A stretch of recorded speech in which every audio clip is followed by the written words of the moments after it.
Hey, what's up you guys? It's Bloody Jacob here to bring you a figure review and also showing off a DVD I just got. I don't do figure reviews very often, but I did want to do it on this. I still collect action figures, if you guys didn't know. That's what my channel is originally for. I had quite a few like Marvel Legends, Marvel Select, NECA reviews uploaded. But I deleted all of those when I started, more of my discussion TV show videos being my main part of my channel. I don't know why I deleted the old videos though, but it's been done. Can't really undo that. But I still do get new figures occasionally. If it's a particular character I like, or if it's Godzilla, which is a character I like.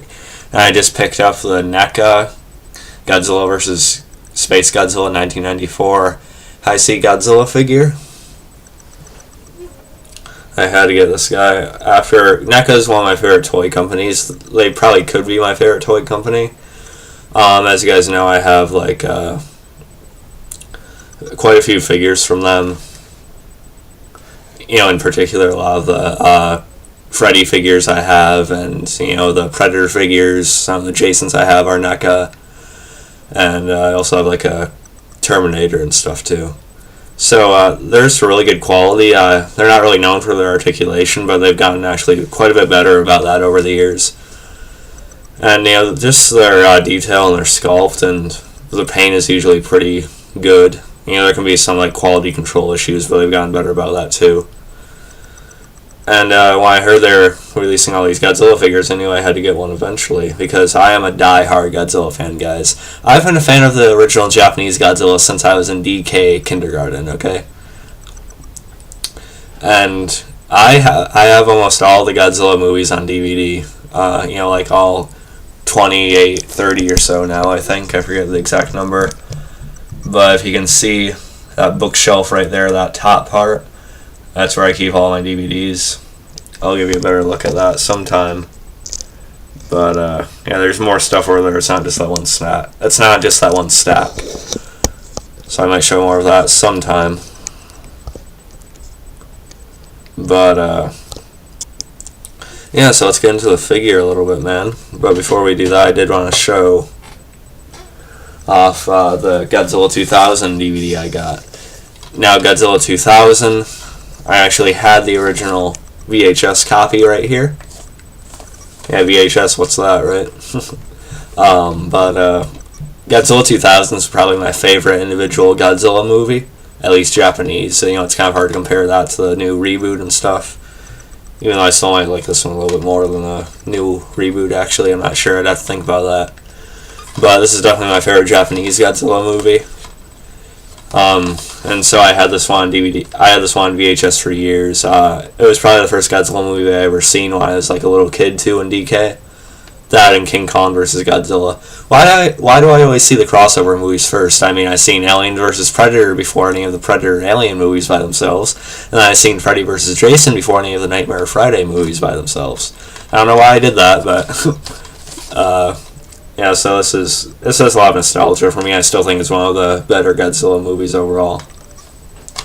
And so I had to pick up the DVD copy of it and sort of upgrade it so I can actually maybe watch it later on. Because no one really has a VHS player anymore, so... A VCR, I mean. See, even I'm forgetting about it.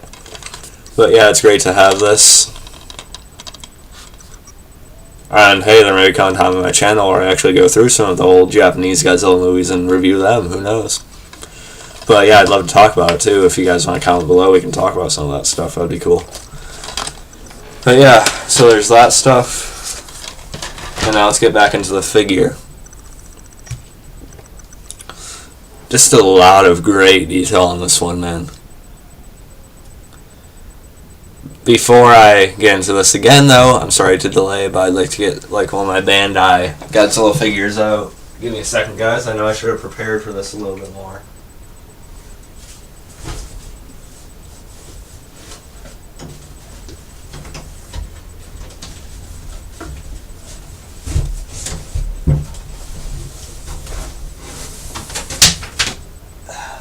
Don't mind me.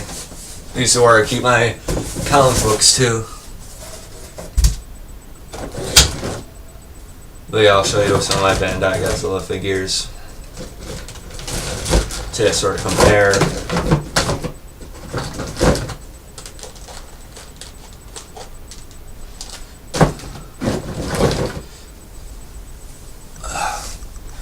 Sorry about that, guys. I should have had these out earlier. But here's a NECA Godzilla vs. Spacegodzilla figure right here. I can zoom here.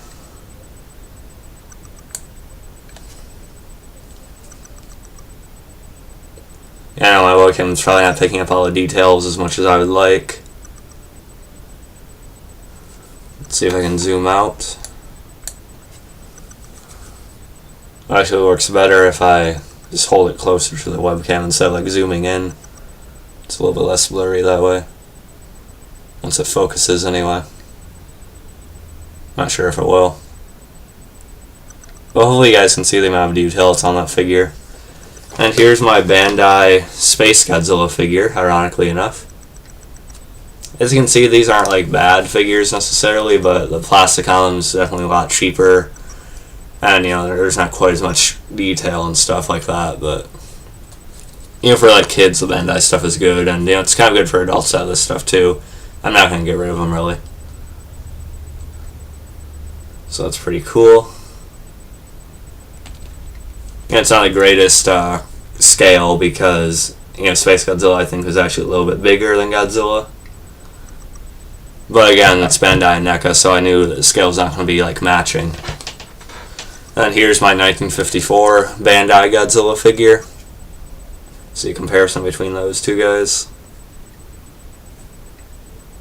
As you can see, you know, just a truly different level of quality of this. The Bandai stuff can't be fun. And here's my Bandai Godzilla 2000 figure. Compared to him. Just a totally different Godzilla design too. Two of my favorites, though. But yeah, I have quite a bit more Godzilla figures in there too. You know, like I have the Son of Godzilla Bandai figure here. You know, they're a totally different type of design from the Showa series. But yeah, so I'd show some of those. And the last one I show, I promise. Here's the Bandai Destroya figure, which also fits in with this as well. Again, the scale's a little bit off just because they're, you know, different brands and companies and stuff like that. But still, you can probably display these guys together and it won't be that much of a disaster. Despite, you know, the lack of detail in the Bandai stuff. But yeah, let's get a better look at this figure, finally. I apologize for a little delay with that. But my favorite part of this figure is actually the eyes. It's just really, really insane, man. It's in such a small space, they fit quite a bit of paint detailing into it. I hope you guys can see some of this, but you know, it's going to be a little bit blurry. But, you know, there's like a red, then it goes into like a yellow, and then it goes right into the black, and then it just has like a bit of white. That's just really cool and like dead on to the Heisei Godzilla, especially Godzilla vs. Spacegodzilla in particular. It's nearly perfect. I love it. And it's crazy that they could squeeze that much paint into that small space too, and it come out and have it come out really clean as well. Just look at that. No like splotching or bleeding out onto the skin or anything. So it's really good. That's really good. It's really good, yeah. And then the mouth is really nice as well. They even have the Heisei Godzilla's amount of, you know, like multiple rows of teeth. You can kind of see that. You can see his tongue. And you can actually open and close the mouth too, which is cool. And then just the side profile on this I love a lot too. It's almost dead on perfect to the movies in the 90s. I love it a lot. They even have the little ears sculpted in there. I love the texture throughout the figure too. It's really consistent, really nice. And there's like some green highlights and like green shading throughout the figure, just like in the movie and stuff like that. So it's really, really good. Spines have a lot of detail in them too. Really nice. The tail, what they did is, this part of the tail is like on a ball joint, and they detach that in the package and have you, hook it up when you take it out, to conserve space in the box. And I'm kind of worried about this tail like falling off if I like move it around too much, but otherwise this tail has a lot of articulation. Like all these different little sections of the spikes or the spine on the tail move. It's really good. And then you can bend it because of the ball joint, which is really awesome. So yeah, I really like the tail a lot. It's really well detailed and really articulated, which I didn't really expect. Even though I watched a review on these figures, but I kind of forgot how much went into it. The only thing I wish that NECA would have done is maybe give him an accessory of the his blue atomic breath or his atomic ray, and you could plug it into the mouth, have him displayed aiming up there or something like that, which would be cool. And I don't see why they want to really do that. You'd almost expect them to, but they have that on the SH Monster Arts, I think.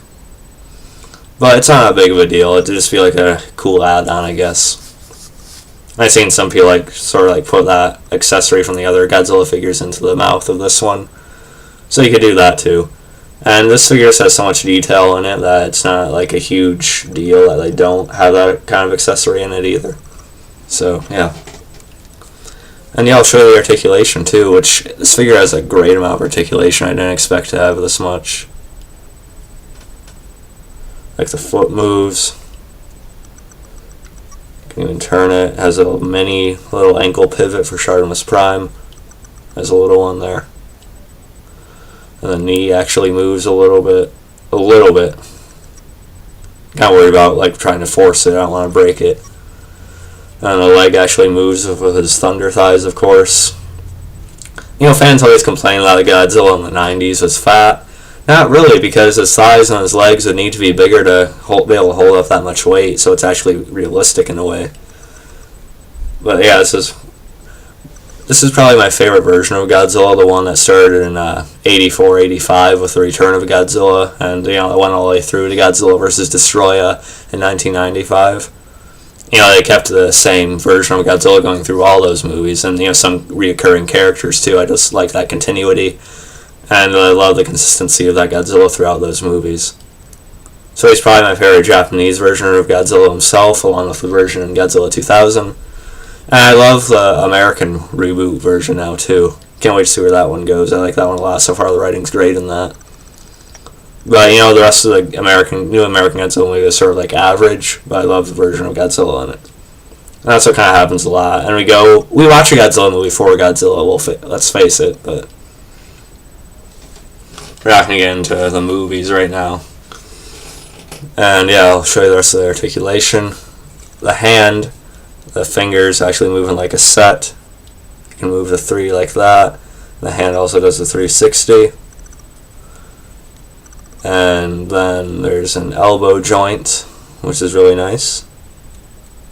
I've never seen a Godzilla figure with this much articulation. It's awesome, man.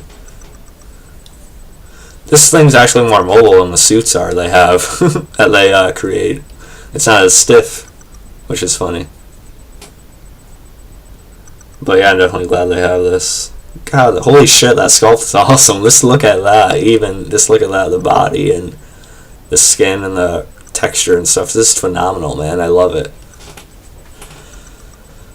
And then there's a bicep thing going on there right before the shoulder. It's not really on the bicep, but I forget what you call that. But that turns, does a 360, and you can bend that as well. So yeah, his arms are definitely more maneuverable than they are in the actual movies. But I'm not complaining, you can get them to a lot of great poses. You can have them a battle pose, kind of like that. Or you can sort of have them in that straight standing position, which also looks badass. in and out of the movies. You can close his mouth and sort of have him be a more thinking Godzilla. Sort of reminds me of Godzilla vs. NECA Godzilla 2 in 92 or 93. You know, when he's looking down at Junior. But yeah, that's really cool. This Godzilla actually has a bit of emotion too. I like how they did that in those movies. With his eyes and stuff. It was actually really good. And Junior would be like this tall next to him, at least at first. Until he grew, you know, in Spacegodzilla and Destroya. Sad what happened to him, though. Godzilla vs. Destroya was sad in general, actually. The movie was okay, but I like Destroya as an enemy, and the whole meltdown thing with Godzilla was tragic. But yeah, I could talk about those movies for a long time. And back to the articulation, of course the shoulder moves in and out, really nice. You can move it all the way up like that. And then the neck does a full 360 as well. And then the actual head has individual articulation too. You can move that around, move that up and down a bit. So that's really good. Like I said, the mouth opens like that really nicely. And you can close it. I could display him either way, but I'll probably have him with the mouth open so he's, you know, roaring. But yeah, I think that's all the articulation on the figure, just a lot of it. These are more than some of the Marvel figures. I mean, this has more articulation than some of the Marvel figures I have. So yeah, really good job NECA on that end. And just in general, the sculpt, the paint, the detail throughout the whole figure is amazing, man. So I also love how the hands look and the claws, how they came out too. It's really nice. Toes, of course, the feet, really sculpted well. Even the bottom has texture to it. Peg holes. But yeah, I could go on and on about the little details around this figure. But yeah, this is pretty much it for this video. And I'll catch you guys for my review of the Walking Dead episode from tonight, by tomorrow, of course, as usual. So yeah, I'll see you guys for that. And I hope you didn't mind this change up in my videos, but I think I just want to show this off. I had to, guys. But yeah, I'll catch you guys next time, and peace. God, that figure's awesome. Look at that. Damn.